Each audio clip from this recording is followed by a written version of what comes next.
지금은 사실 금리보다는 저는 달러를 더 주시해야 된다고 보고 있거든요. 우리나라만 해도 지금 달러가 1,400원대 근접할 정도로 굉장히 높아지고 있어요.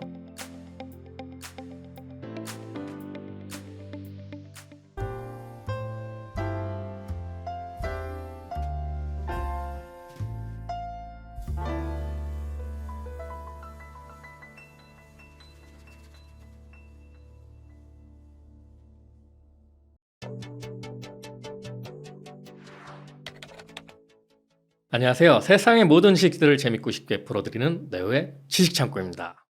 이번 FOMC 회의에서 또 금리 동결을 했습니다. 그 시장에서는 이제 금리 인하가 언제 될지에 대해서 굉장히 궁금해하는데, 제가 작년부터 항상 이야기 드린 게 이번 연도 하반기쯤이나 돼야 한두 번 할까, 아니면 안 되면 내년 상반기에도 이어질 수 있다, 그렇게 이야기를 드렸는데 점점 분위기가 그렇게 흘러가고 있어요.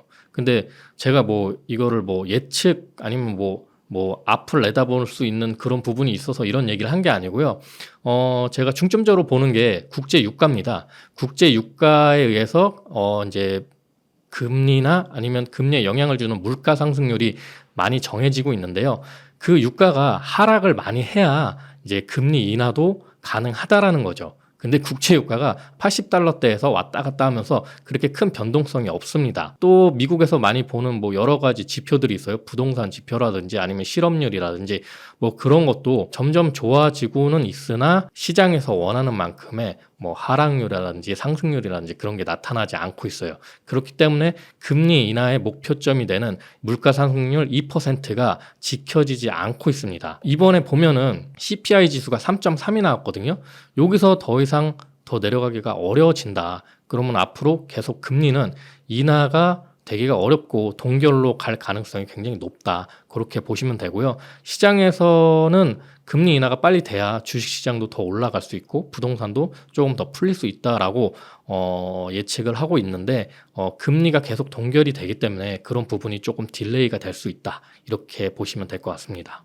지금은 어떻게 보면 거의 미국 경제만 호황이다, 이렇게 보시면 됩니다. 하지만 미국 안에서도 경제는 좋다고 할 수는 있겠지만 빈부격차가 또 굉장히 커지고 있고요. 그러니까 경제가 안 좋으신 분들은 더 안 좋고 좋으신 분들은 또 더 좋아지고 이런 부분이 있고요. 그거는 신흥국도 만만치 않을 거고. 하지만 이제 달러 같은 경우에 보면은 지금은 사실 금리보다는 저는 달러를 더 주시해야 된다고 보고 있거든요.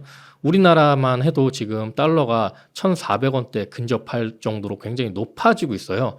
그런 부분에서 수출 부분이라든지 이런 부분에서 어떻게 보면 안 좋아질 수도 있는 거예요. 수입 물가가 굉장히 높아질 수 있으니까요. 대신에 이제 그 수출하는 회사들은 좋을 수는 있겠죠. 근데 모든 지금 공장들이 지금 미국 안으로 들어가고 있잖아요. 그런 부분도 좀 주시해야 될 부분이고요. 지금은 미국 경제만 호황이기 때문에 아무래도 강달러가 계속 유지될 수밖에 없고요. 그에 반해서 유럽이라든지 일부 국가들은 금리 인하를 단행을 하고 있습니다. 대신에 한국이 그거를 따라갈 거냐라고 봤을 때는 한국은 아무래도 미국 중심으로 돌아가는 경제 시스템이기 때문에 한국도 아마 하반기쯤에나 금리 인하가 가능하지 않을까, 그렇게 생각이 듭니다. 금리 인하가 없을 수도 있는데, 없다면은 과연 어떻게 흘러갈까요? 동결로 가겠죠. 금리 인상은 하지는 않을 겁니다, 아마. 금리 인상은 하지 않고 동결로 가는 쪽으로 가기 때문에 크게 경제에 굉장히 어려움을 주지는 않을 거예요. 왜냐면 동결이라는 건 지금까지 계속 분위기가 이번 회의에서도 동결이 나왔기 때문에 시장에서 어느 정도 예측한 범위잖아요. 근데 예측한 범위를 벗어난다, 만약에 갑자기 금리가 인상이 된다, 이럴 때는 조금 시장의 리스크가 굉장히 커질 수가 있겠죠. 근데 금리 인상으로 갈 거라는 생각은 저도 그렇게 크게 하지는 않습니다. 그러니까 FOMC에서 이 점도표를 기준으로 금리를 정하는데요. 이 점도표가 뭐냐면 점으로 찍은 도표를 말합니다. 그러니까 굉장히 쉬운 개념일 수 있는데, 연준에서 발표하는 점도표는 연방준비제도 이사회에서 매 분기 발표하고 있고요. 그다음에 이 FED 19명의 위원들이 익명으로 이 FOMC 회의에 들어가기 전에 이 점도표를 만들고 있습니다. 그래서 이 점도표에 따라 금리가 인상이 될지 아니면 인하가 될지 보합이 될지 그러니까 동결이 될지 그런 거를 정하는 굉장히 중요한 지표고요. 이번에도 이 점도표를 기준으로 금리 동결에 들어간 걸로 보이고요. 그 다음에 이 점도표 기준을 통해서 이번 연도에 금리 인하가 한 번 될 것 같다라는 예상도 나올 수가 있는 거고요. 그래서 이 점도표는 사실 많은 분들이 잘 보지는 않지만 금리에 대해서 관심을 굉장히 많이 가지고 있으신 분들은 잠깐씩 보는 표거든요. 참고해 줬으면 좋을 것 같습니다. 금리도 주식시장에 굉장히 중요한 지표가 될 수 있겠지만요. 제가 더 중요하게 생각하는 거는 기술혁명에 있다고 보고 있습니다. 왜냐면은 금융위기가 있을 때마다 기술혁명을 통해 우리 인류는 좀 더 좋은 방향성으로 올 수가 있었거든요. 요즘에 보시면은 미국 증시를 이끄는 인공지능이 있습니다. 미국 증시에서 1, 2, 3위를 보면은 거의 애플이나 마이크로소프트, 그 다음에 엔비디아 이 세 업체가 엎치락뒤치락 하면서 1등을 계속 바뀌고 있거든요. 이게 바로 인공지능을 주로 영위하는 업체들입니다. 이 업체들이 지금 기술 혁명을 이끌고 있고요. 대표적으로 예시가 인터넷이 나오면서 인터넷 혁명이 한 번 있었고요. 그 다음에 스마트폰이 출현하면서 모바일 혁명이 있었습니다. 그런 기술적 혁명들을 통해서 인류는 경제적 위기를 극복할 수 있었다라고 저는 보고 있고요. 이번에는 그게 인공지능이 될 거다 그렇게 보고 있습니다. 겉으로 보자면 그렇게 보일 수도 있는데요. 실질적으로 안에 들어가서 보자면 우리가 인공지능에 대한 뭐 챗 GTP라든지 그런 걸 실질적으로 이용을 하고 있거든요. 저 같은 경우도 영상을 만들 때 가끔 이용을 합니다. 데이터를 뭐 뽑는다든지 그럴 때 이용을 하고 있고요. 제 주변에서도 이용하시는 분들이 꽤나 돼요. 그렇기 때문에 인터넷 닷컴 버블하고는 조금 거리는 있어 보입니다. 실질적으로 산업적인 부분에서도 엔비디아 칩이 굉장히 많이 팔리고 있잖아요. 그런 부분을 봤을 때 산업적으로 그 부분이 이동한다라는 걸 체감을 할 수 있기 때문에 그때 뭐 그 시절에 뭐 닷컴만 붙으면 막 엄청나게 오르고 그랬었잖아요. 지금은 사실 그렇게 그 정도 수준은 아니라고 보고 있고요. 개인적으로요. 그러니까 이 부분이 옛날에 이제 테슬라랑 좀 비슷하게 보여요. 제 눈에는. 그래서 테슬라도 한참 잘 나갈 때 천슬라 막 이렇게 얘기가 나오면서 또 액면 분할도 하고 지금까지 이제 나왔는데요.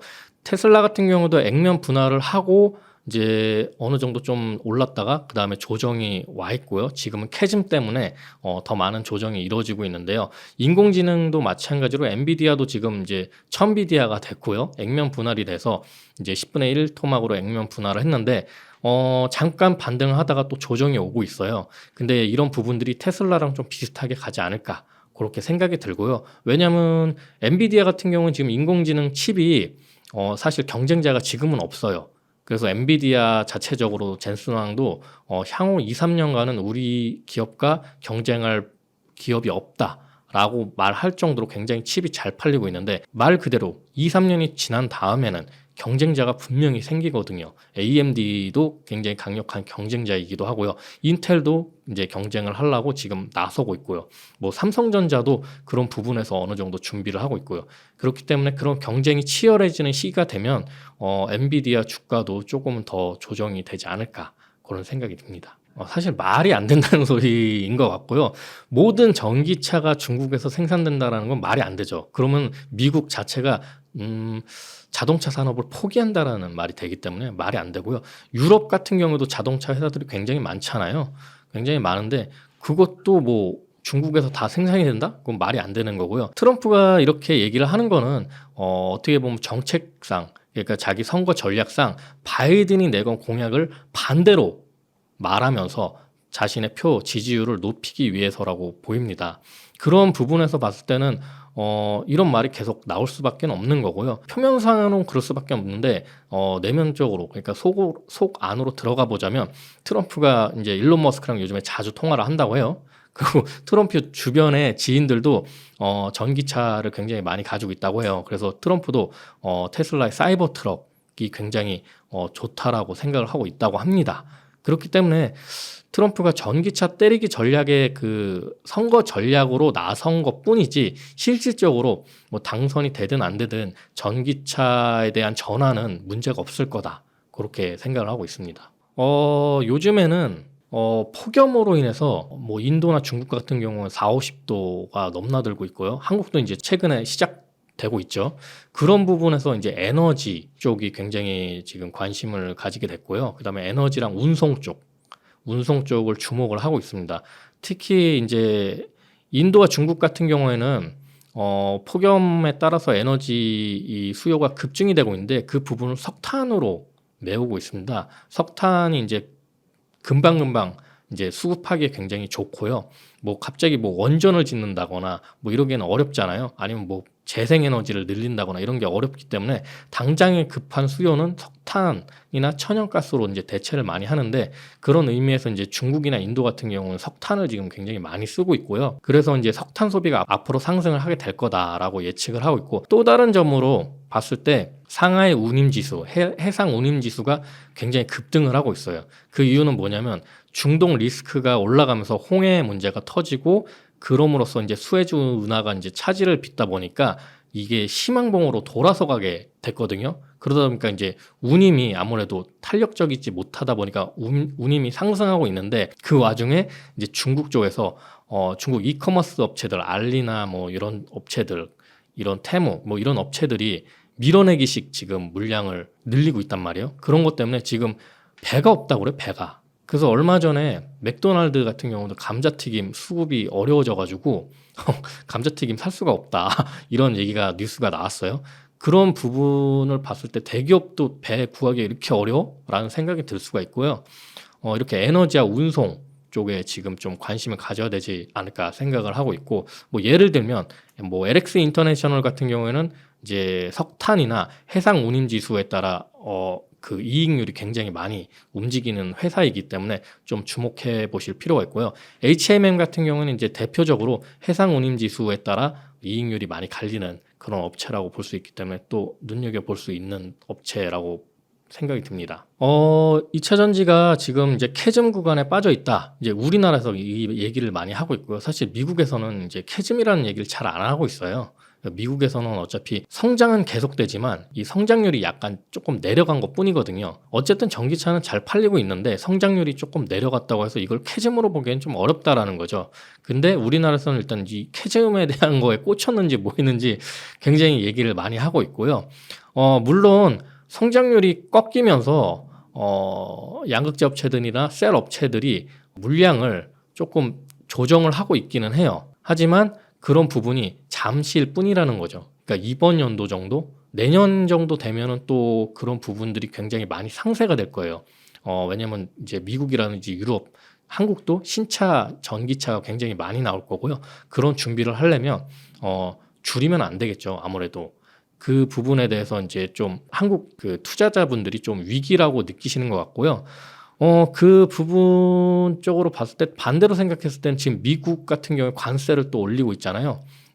관세를 이제 100%까지 지금 미국은 올리고 있고, 유럽도 최근 이제 미국을 따라서 관세를 올렸어요. 그래서 38.1%까지 이제 올린다라고 얘기가 나오면서 최근에 이제 테슬라 주가가 이제 내려왔다가 이 관세 인상 이런 부분들이 발표가 되면서 다시 이제 상승을 하고 있는 추세예요. 그런 부분으로 봤을 때는 중국산 전기차, 그러니까 저가 전기차가 관세에 막히게 된다면 아무래도 테슬라에는 반사 효과가 생기지 않을까, 그런 측면에서 지금 반등이 오고 있는 것 같고요. 지금 미국 증시에 투자하시는 분들이 굉장히 많아지고 있고요. 또 한국에서 이제 금투세 문제라든지 여러 가지 문제, 그러니까 이제 박스권이잖아요. 사실 한국 시장은. 그러다 보니까 미국 시장에 관심을 많이 가지시면서 특히 인공지능, 엔비디아 쪽에 투자하시는 분들이 굉장히 많아지고 있어요. 근데 제가 봤을 때는 그게 어떻게 보면은 세상의 흐름이라고 보고 있고요. 국내 주식보다는 사실 미국 증시가 더 낫다고 생각은 들기는 해요. 그러니까 국내 증시 같은 경우는 사실 장기 투자는 상당히 어렵다라고 생각이 들고요. 이제 단타나 중타 정도의 투자 시장으로 보시고, 미국 시장 같은 경우는 장기 투자가 알맞은 시장이라고 생각을 합니다. 왜냐하면 미국에서는 개인들도 상당히 주식 투자를 많이 진행을 하고 있고요. 퇴직연금도 주식 투자 비중이 굉장히 높기 때문에 아무래도 또 강달러라는 뜻은 또 많은 자금들이 지금 미국으로 또 흘러 들어가고 있다라는 뜻이잖아요. 그렇기 때문에 미국 증시에 투자하는 거 나쁘지 않다. 그렇게 생각이 듭니다.